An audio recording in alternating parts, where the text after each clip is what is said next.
What's up guys? Welcome back to my channel. Ang pag-uusapan natin ngayon ay ang tungkol kung paano makakabili ng affordable at magandang sirama. Guys, maraming paraan para tayo makabili ng mga affordable at magandang sirama. Unang paraan, doon tayo bumili sa talagang mga breeder. Pagka sinabing breeder, ay marami silang sirama. Marami tayong pagpipili ang mga sirama.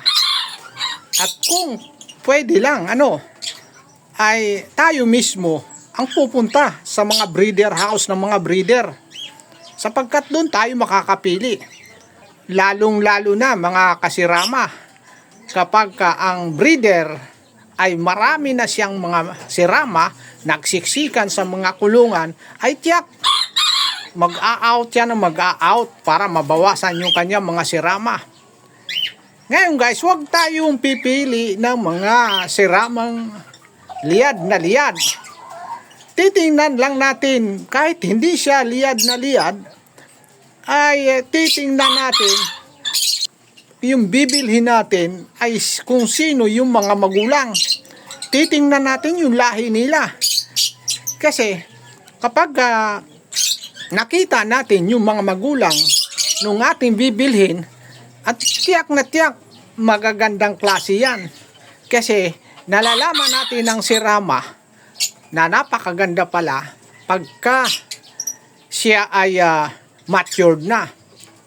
At kung maaari, para medyo makamura tayo, lalo na sa mga baguhan o magbabalak pa lang magsirama, piliin natin yung low budget din. At tiyak naman ang mga breeder ay magbebenta ng mga low budget nila, yung mga sirama nilang hindi pullback. Pero ang mga pinanggalingan ay pullback. Kagaya nitong sa akin. Yan, hindi pa yan matured na matured. Pero nag-uumpisa na ng mag-pullback. Dati-rati, yung sirama na yan ay walang ka-forma-forma. Pero ngayon, tingnan nyo naman. So, titingnan natin. Ang piliin natin, yung formado o pullback na pullback para medyo mababa lang ang ating kuha. Tingnan yung mga kasirama, yung mga sirama ko. Ayan, ayan. Siya ay nakaapat na ng itlog. Siguro mga 3 pa.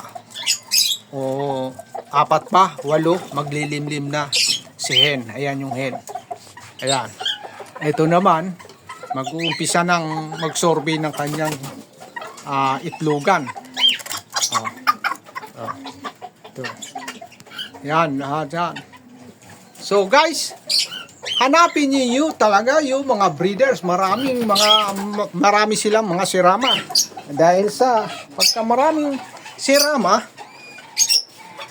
ay tiyak magbebenta yan. Makakuha kayo. Lalo na kung direkta mismo kayo sa breeder house. Makikita nyo. Makakapili kayo na medyo maganda-ganda, magkakatawaran kayo. Kung sakali naman na wala kayong oras pumunta sa mga breeder house, ay kausapin nyo yung may-ari o yung breeder. Tingnan nyo yung kanilang mga magulang, kung sino ang mga magulang ng kanilang binebenta. Pag nakita nyo ay napakagandang lahi, ay grab nyo na. Huwag nyo lang antayin na maunahan pa kayo. Guys, kung nagustuhan nyo ang aking video, huwag kalimutang i-like, i-share, at higit sa lahat, i-subscribe ang aking channel. At huwag na rin kalimutang mag-comment kung may mga katanungan kayo. Comment lang sa aking channel.